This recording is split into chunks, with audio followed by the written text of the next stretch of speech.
It was a chilly Tuesday evening, February 6th, at precisely 7:15 p.m. The bustling diner in a small Louisiana town, called Ricky's Grill, was alive with the hum of clinking plates and muffled laughter from families sharing meals. The aroma of fried chicken and fresh brewed coffee hung heavy in the air. But amidst this warmth, a cold, sharp moment of silence fell over the room. A waitress, young, blonde, and clearly uncomfortable, stood frozen in place, her notepad clutched tightly in her hand. "I'm sorry, ma'am, but I can't serve you." Gasps rippled through the diner. Heads turned, forks paused midair. Sitting at the booth was an elderly black woman, her silver hair neatly tied back, her Sunday-best blue dress glowing against her dark skin. She blinked slowly at the waitress, the pain of a familiar insult flashing briefly in her eyes. But her voice was steady, almost too calm. "Excuse me?" Her son, seated across from her, leaned back in his chair, his broad shoulders tense. He didn't look angry, not yet, but there was a storm brewing in his dark brown eyes. "You don't know who you're talking to," he said quietly, his deep voice cutting through the tension like a knife. The waitress flinched, looking nervously toward the kitchen, where Ricky himself, the gruff owner of the diner, was watching the scene unfold with folded arms.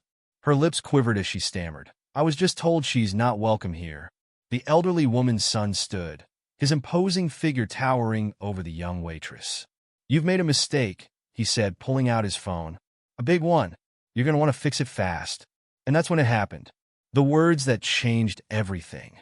He leaned in, just close enough for his voice to be clear, and said with a deadly calm, "Google her name. Helen Mayfield. Now." Helen Mayfield. A name that sent the waitress scrambling to the back, phone in hand. A name that froze Ricky in his tracks. A name that left every diner patron on the edge of their seats. Waiter refuses to serve elderly black woman. Stunned when her son reveals who she is was a headline waiting to happen. And what the waitress saw on her phone in that back kitchen, it was about to change the course of that night forever. The evening had started unremarkably, with Helen Mayfield stepping into Ricky's Grill on her son's arm. She'd insisted on visiting this diner, a place she remembered from her childhood. Back then, it had been a segregated restaurant where she and her friends had dared to sit at the counter one summer, sparking a quiet protest that echoed through the small town. She hadn't been back since. Her son, David Mayfield, wasn't thrilled about the idea. "Ma, why Ricky's? This town barely changed its ways when you were young, and I don't see them rolling out a red carpet now." Helen smiled. "Because sometimes you have to walk through the fire to see what's on the other side." Ricky's Grill looked different than Helen remembered, but not by much. The red vinyl booths, the old jukebox in the corner, and even the hand-painted menu board felt like a time capsule. Helen ignored the stare she got as she walked in, her son steady by her side. They were seated by a teenage hostess who seemed nervous but polite. They ordered sweet tea and the fried catfish special. It wasn't until their waitress arrived to take their full order that things took a turn. The waitress hesitated when she saw Helen, her smile faltering. A quick glance at the kitchen, and the girl's face changed entirely. "I'll be right back," she said before disappearing into the back. Minutes later, she returned, visibly shaken, with the devastating words that set everything in motion. David clenched his fists under the table as the waitress stumbled through her explanation. Helen remained composed, though a deep sadness seemed to settle over her. The memory of a young Helen, denied service at this same place, flashed through her mind. Her son's reaction was different. He wasn't about to let it slide. "Ma, do you want to leave?" David asked, his voice tight. Helen shook her head slowly. "No, baby. Not this time." What Helen's son revealed about her past and her identity would leave the entire room in stunned silence. But first, the waitress had to face the truth. And the truth was only a Google search away. The muffled sound of voices came from the kitchen as the waitress, now pale and trembling, stood in front of Ricky. She held her phone out to him, her voice barely above a whisper. "You need to see this." Ricky grabbed the phone, his face lined with irritation. He squinted at the screen, his expression changing as he read the text on the glowing device. A slow, dawning realization crept over him. and the scowl he wore so confidently began to falter. The image on the screen was unmistakable. There she was, Helen Mayfield, standing in front of the state capitol, receiving an award for her decades of activism and civil rights work. The caption read, "Helen Mayfield, a voice for justice and change." "No way," Ricky muttered, handing the phone back to the waitress as if it had burned him. He glanced toward the dining area, his eyes narrowing at Helen, who sat unmoving, her dignity a quiet challenge to the storm swirling around her. Ricky's mouth tightened. "Get back out there and fix this. Now." The waitress hesitated. "But I don't care what I said before," Ricky barked. "Just go." The young woman nodded quickly and rushed back out, her steps unsure as she approached Helen's table. The room, still buzzing from the earlier confrontation, quieted down again. Patrons craned their necks, curious about what would happen next. I'm sorry," the waitress began, her voice barely audible. "There's been a mistake. I didn't realize who you were." Helen raised an eyebrow, her calm demeanor unwavering. "A mistake?" The waitress nodded quickly, fumbling with her notepad. "Yes, ma'am.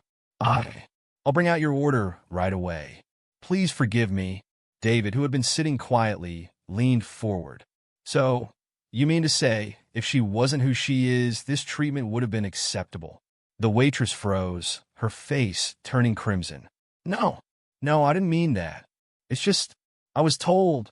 Helen interrupted softly. "You were told not to serve me because I'm black. That's the truth, isn't it?"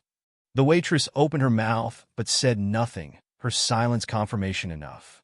Helen gave a faint nod. "Thank you for your honesty." Ricky's voice boomed from the kitchen doorway before anyone could say another word. "Let's not blow this out of proportion." He walked over, his hands on his hips, trying to project authority. "Ms. Mayfield, I'm sorry for the misunderstanding. Let me personally ensure you and your son have a great meal tonight on the house." David's eyes flashed with anger. "Misunderstanding? My mother's been fighting against misunderstandings like this her whole life. You don't just sweep this under the rug with a free meal." Ricky's jaw tightened. "Listen, I don't want any trouble here." Helen tilted her head slightly. "Trouble? You think acknowledging what happened here is causing trouble?" The diner fell into an awkward silence again.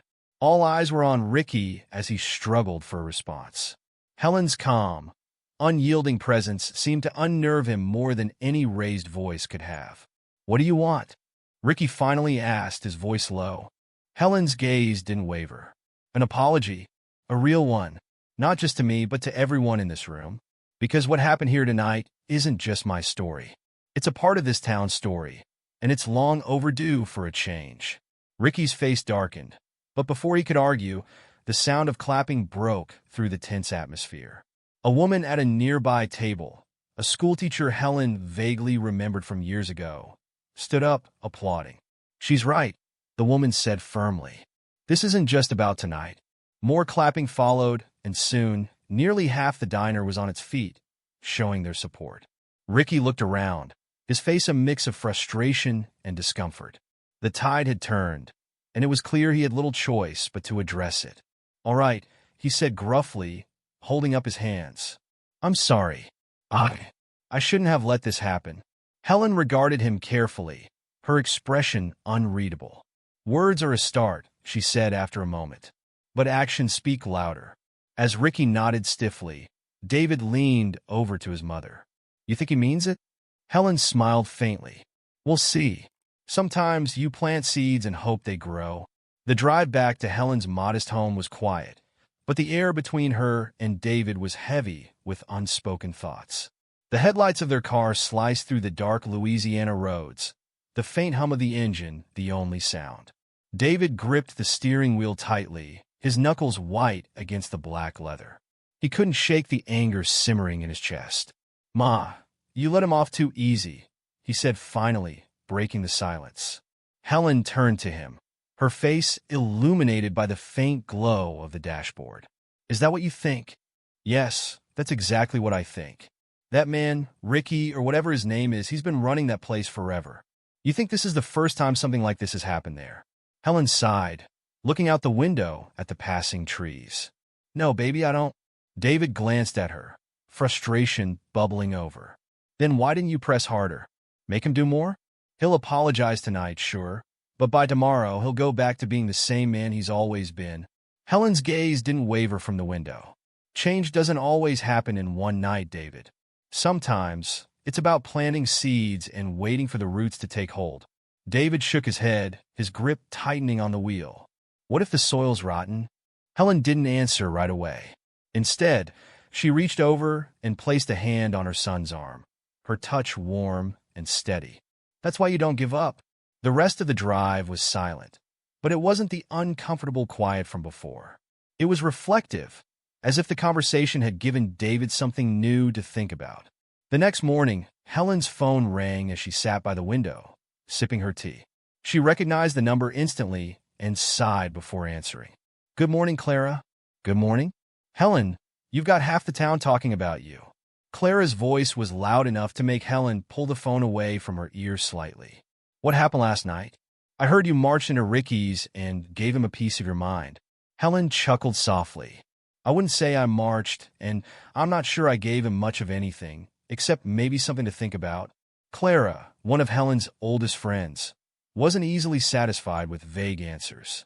Well, whatever you did, it's got people talking. I even heard some of the church ladies saying they're boycotting Ricky's until he proves he's changed. Helen's eyebrows lifted slightly. Is that so? You bet it is.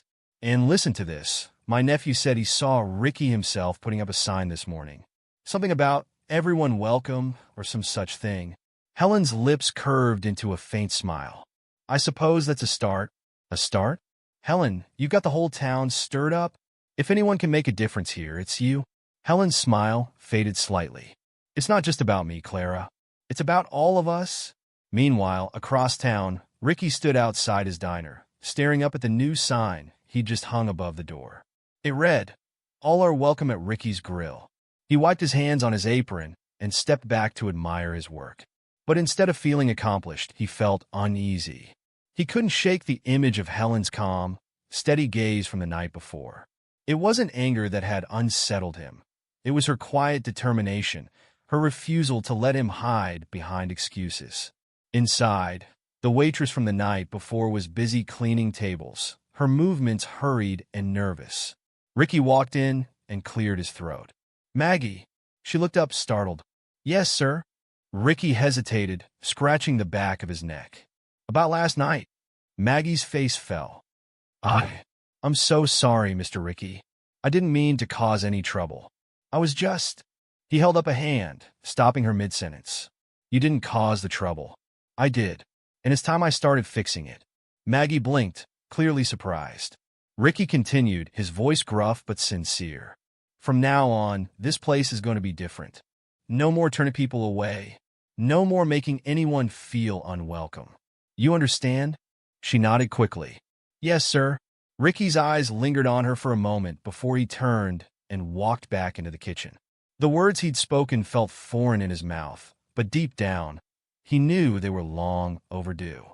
Back at home, Helen stood by the window, watching the sunlight filter through the trees. David's car pulled into the driveway, and she smiled as he got out, carrying a box of fresh produce from the local market. Morning, Ma, he said, stepping inside and placing the box on the kitchen counter. You hear about the new sign at Ricky's? Helen nodded. Clara told me. David leaned against the counter, crossing his arms. You think it'll make a difference? Helen's smile was soft but hopeful. Time will tell, baby. Time will tell. The next few days brought a quiet buzz to the small town. News of the incident at Ricky's Grill had spread far beyond the walls of the diner. It was on people's lips in grocery store aisles, whispered about in church pews, and debated in the local barbershop. Helen Mayfield's name was everywhere, as was Ricky's promise of change. But not everyone was convinced. Down at the barbershop, an older man named Earl Jenkins leaned back in the chair as his barber worked the clippers. You really think Ricky's going to change? That man's been the same since high school. A younger man waiting his turn shook his head. Maybe not overnight, but folks can surprise you. I mean, Helen Mayfield's been surprising people her whole life. Earl snorted. Yeah, well, it'll take more than a new sign to undo years of people being turned away from that place. At home, Helen sat on her porch, sipping her tea as Clara joined her with a plate of biscuits. The two friends had shared countless conversations on this same porch over the years, but today the air felt heavier than usual. "How are you holding up?" Clara asked, settling into the chair beside Helen. Helen gave a small smile. "Oh, I'm fine. Been through worse, you know that." Clara nodded, breaking a biscuit in half. "Sure, but this thing at Ricky's, it's got people talking." "Good," Helen replied simply, her voice calm. "Talking's where it starts." Clara hesitated, then leaned forward. "You're not worried about pushing too hard? This town, well, you know how it is." Helen looked at her friend, her expression firm but kind. "Clara, if I don't push, who will?" Meanwhile, Ricky was in his office at the diner, staring at the framed photos on his wall. Most were of him with local sports teams he'd sponsored over the years, or smiling beside regular customers. But there were older photos too, ones that told a different story. Pictures of a young Ricky, arms crossed with his friends in front of a whites-only sign. His face in those photos was proud, confident. But now, looking at them made his stomach churn. There was a knock at the door. Ricky turned to see Maggie peeking in, her face hesitant. "Mr. Ricky, there's someone here to see you." "Who?" "It's Mrs. Mayfield." Ricky's heart skipped a beat. He stood up, running a hand through his hair. "All right, send her in." Maggie nodded and disappeared. Moments later, Helen stepped into the office. She carried herself with the same quiet dignity she'd shown at the diner that night. Ricky gestured toward the chair opposite his desk. "Mrs. Mayfield, please have a seat." Helen didn't sit. Instead, she stood in the middle of the room, looking around at the photos on the walls. Her gaze lingered on the older ones before returning to Ricky. "I see you've been doing some thinking," she said, her tone neutral. Ricky cleared his throat. "Yeah, I have. Look, I wanted to say I'm sorry for what happened the other night. It wasn't right." Helen nodded slightly. "No, it wasn't. But an apology's a start." Ricky leaned forward, his elbows on the desk. "I've been running this place the same way for years, and maybe I got comfortable. But I want to do better. That's why I put up the sign." "A sign is a gesture," Helen said evenly. "What about action?" Ricky frowned. "What do you mean?" Helen stepped closer, her voice steady but firm. "How are you going to make sure that sign means something? Are you going to hire people who reflect the community? Treat every customer with the same respect, no matter what they look like? Are you willing to do the work, Mr. Ricky? Or is this just for show?" Ricky felt the weight of her words, and for a moment he didn't know how to respond. Finally he nodded. I don't have all the answers yet, but I'm willing to learn." Helen studied him for a long moment before extending her hand. "Then let's start there." Ricky stood, shaking her hand firmly. "Thank you, Mrs. Mayfield." As Helen left the diner, the staff watched her go, whispering among themselves. Maggie turned to Ricky. "Do you think she believes you?" Ricky let out a long breath. "I don't know, but I'm going to make sure she has a reason to." The morning air was crisp as Helen stepped into the community center, a place that had been a cornerstone of the town for decades. It had seen everything from church picnics to heated town hall meetings, and today, it was buzzing with anticipation. Word had spread quickly that Helen Mayfield had called for a gathering. The room filled with people from all walks of life, curious to hear what she had to say. David stood at the front of the room, adjusting the microphone on the podium. He glanced at his mother, who sat quietly in the front row, her hands folded neatly in her lap. Despite her calm demeanor, he could tell she was deep in thought. When the room was packed and the murmurs had died down, David tapped the microphone. "Good morning, everyone," he began, his deep voice carrying easily across the space. "Thank you all for coming. We're here today because of something that happened at Ricky's Grill earlier this week." A ripple of whispers passed through the crowd. Helen rose from her seat, and David stepped aside, giving her the podium. She adjusted the microphone slightly, her movements slow and deliberate. The room fell silent. "Good morning," she began, her voice steady and warm. "Most of you know me, but for those who don't, my name is Helen Mayfield. I've lived in this town my whole life. I've seen its best days, and I've seen its worst. And I'm here today because I believe this town has the potential to be better." She paused, her eyes scanning the room. "Earlier this week, my son and I went to Ricky's Grill, a place I hadn't set foot in for over 50 years. The last time I was there, I was told I wasn't welcome because of the color of my skin. And this time, well, it almost felt like nothing had changed. The weight of her words settled over the crowd. A few heads nodded. Others looked down at their hands. But here's the thing, Helen continued, her voice rising slightly. This isn't just about Ricky's Grill.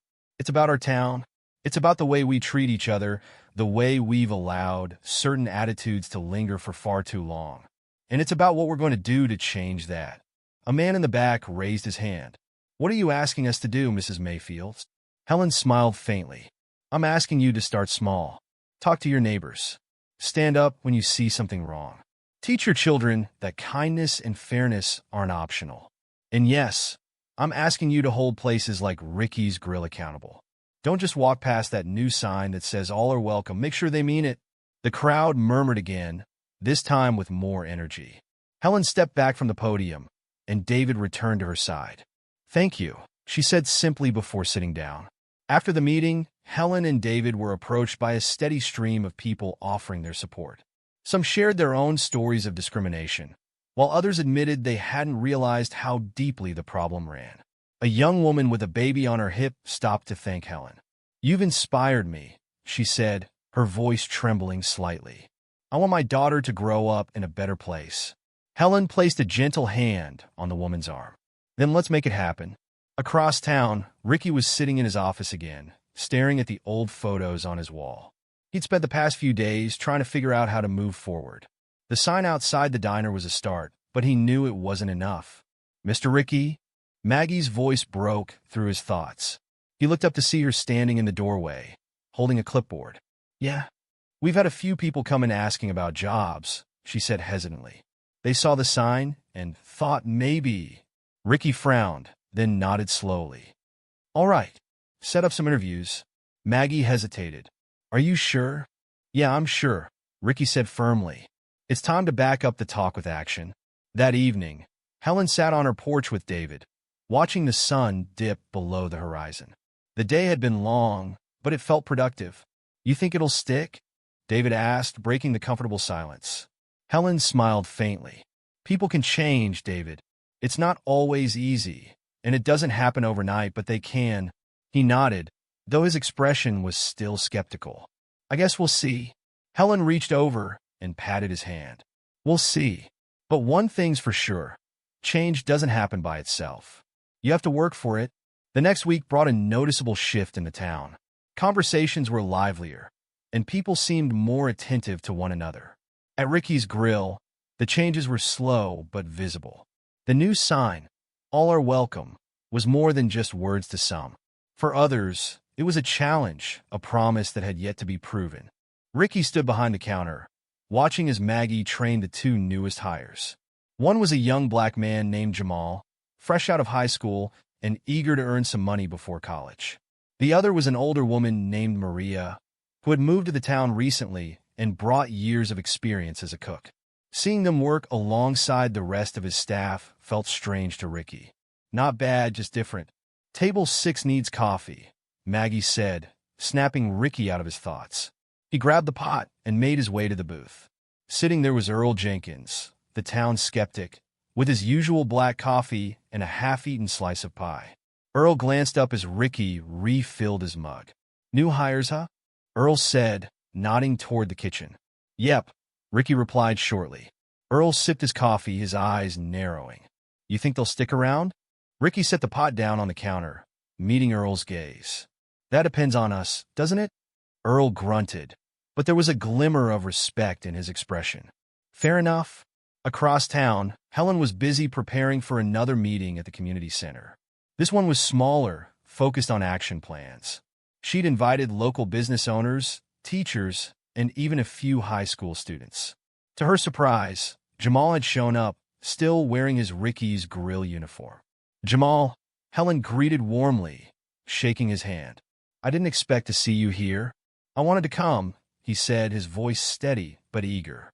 If we're talking about making things better, I want to be part of it. Helen smiled. That's exactly the kind of attitude we need. The meeting began with Helen outlining a few key goals: improving diversity in hiring, creating mentorship programs for young people, and fostering open dialogues about the town's history. The group was engaged, offering ideas and brainstorming ways to bring the plans to life. When the meeting ended, Helen stayed behind to tidy up. David, who had been quietly observing, joined her. "You keep surprising me, Ma," he said, stacking chairs. Helen laughed softly. "Why's that?" "Because most people would have stopped after what happened at the diner. But you're building something bigger." Helen paused, resting her hands on the back of a chair. "David, when I was your age, I thought change meant marching and protesting. And sometimes it does. But other times it means planting seeds and nurturing them until they grow." David nodded, his respect for his mother deepening with every word. "Well, whatever you're doing, it's working." Back at Ricky's Grill, closing time had come. Jamal and Maria stayed late, cleaning the kitchen while Ricky finished paperwork in his office. As Jamal wiped down the counters, he noticed a picture tucked under a stack of papers.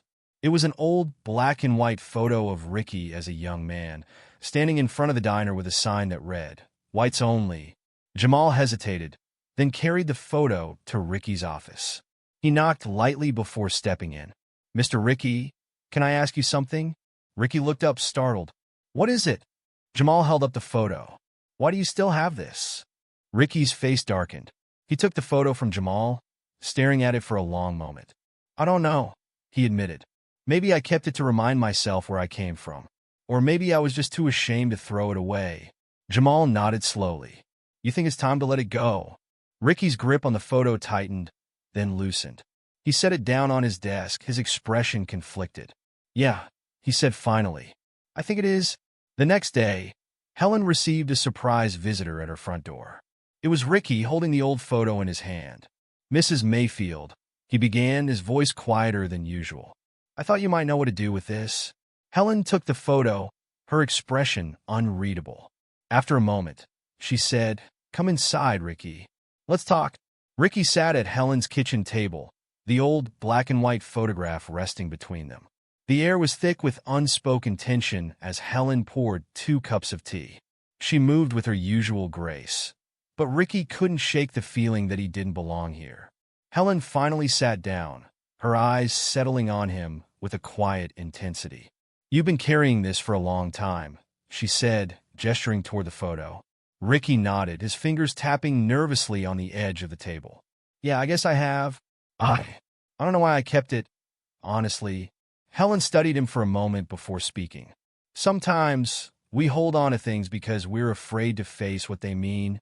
Ricky looked down at the photograph, the image of his younger self smiling proudly in front of a sign that now made his stomach churn. "It's not who I am anymore," he said quietly. "At least I hope it's not." Helen leaned back in her chair, her expression softening. "Change is hard, Ricky, but recognizing the need for it is the first step." He nodded, his eyes meeting hers. "I want to do better, Mrs. Mayfield. I really do. But sometimes it feels like no matter what I do, people won't forget who I was." Helen's lips curved into a faint smile.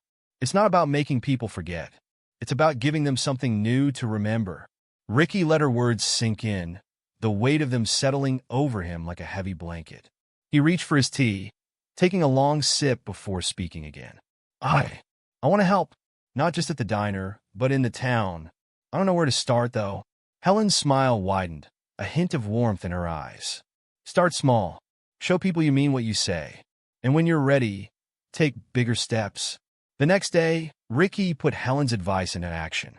He began by holding a staff meeting at the diner.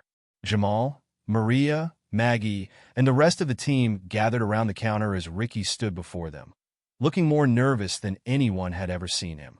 "All right," he began, clearing his throat. I want to say something.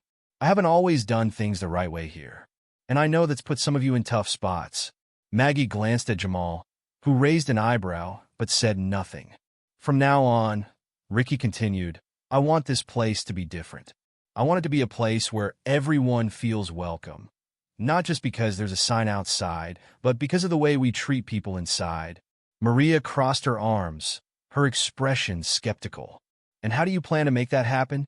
Ricky hesitated, then nodded. "Fair question. First, we're going to start with some training. I've already spoken to Mrs. Mayfield, and she's agreed to help us learn how to be better at this, how to understand what real inclusion looks like. The staff exchanged surprised glances. Maggie was the first to speak. You mean Mrs. Mayfield's coming here? That's right, Ricky said firmly. And I expect all of you to be part of this. If we're going to change, we're doing it together. When Helen arrived at the diner the following week, she was greeted with a mixture of curiosity and apprehension. The staff gathered around a table in the back, notebooks and pens at the ready. Ricky stood off to the side, his arms crossed tightly over his chest. Helen smiled warmly at the group. Thank you all for being here. Change isn't easy, but it's necessary. And it starts with understanding. She began by sharing her story, not just the events of that fateful night at Ricky's Grill, but her experiences growing up in the town, facing prejudice and pushing for progress. As she spoke, the room grew quiet, the weight of her words sinking in. What I want you all to understand, she said, her voice steady, is that this isn't just about running a business. It's about being part of a community that values everyone. Jamal raised his hand. Mrs. Mayfield, do you really think people can change? I mean, for good. Helen looked at him, her expression thoughtful. I do. But it takes work, and it takes people like you. People willing to ask the hard questions and do the hard things. Jamal nodded slowly, her words giving him something to think about. As the session ended, Ricky approached Helen, his face a mixture of gratitude and uncertainty. Thank you for doing this, he said. I didn't realize how much I didn't know. Helen smiled. The important thing is you're learning. It had been a month since Helen Mayfield first walked into Ricky's Grill, and the changes were beginning to show. The once divided town had started to come together in ways Helen hadn't seen in decades. The diner, once a symbol of exclusion, was now buzzing with a diverse crowd of customers. Families of all backgrounds sat together, sharing meals and laughter, while the staff moved seamlessly between tables, a newfound sense of purpose evident in their work. Helen sat in her usual booth near the window, sipping her tea and watching the world outside. David slid into the seat across from her, his expression one of quiet pride. Place looks different, he said, glancing around. Helen smiled faintly. It feels different, too. Their conversation was interrupted by Ricky, who approached the table with a tentative smile. Mrs. Mayfield, Mr. Mayfield, he greeted, holding a steaming plate of pie. On the house. David raised an eyebrow. Trying to butter us up, Ricky? Ricky chuckled nervously, setting the plate down. No, just wanted to say thank you.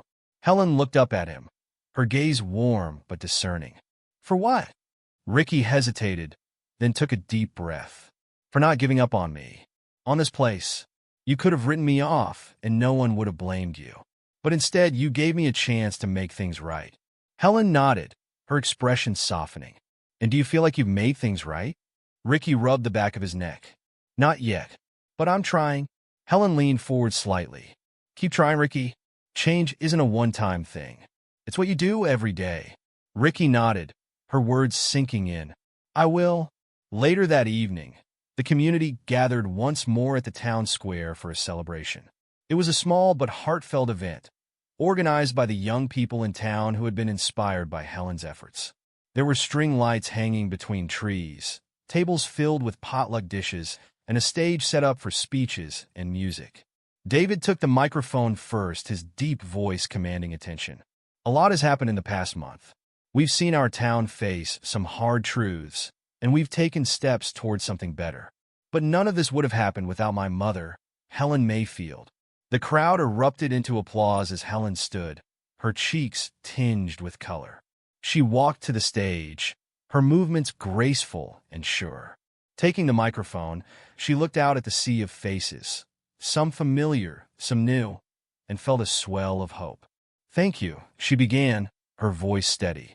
Thank you for believing that change is possible, for being willing to face the uncomfortable truths and take steps towards something better. She paused, her gaze sweeping over the crowd. This town has a long history, and not all of it is something to be proud of. But what matters is what we do next. It's how we choose to move forward. And I believe we're on the right path. The crowd cheered, their energy contagious. Helen stepped back, letting the music take over as people began to dance and laugh. She watched as Ricky mingled with the crowd, shaking hands and exchanging smiles. Jamal and Maria stood by the potluck table, chatting with Maggie and other staff members. Even Earl Jenkins was there, tapping his foot to the beat. David joined her, slipping an arm around her shoulders. "Looks like your seeds are growing, Ma." Helen leaned into him slightly, her heart full. "They are, but there's still work to be done." David smiled. "There always is." As the night wore on, Helen found herself standing on the edge of the square, looking up at the stars. The voices of the town filled the air behind her, a melody of unity and hope. For the first time in a long time, she felt that the future, while uncertain, was something to look forward to.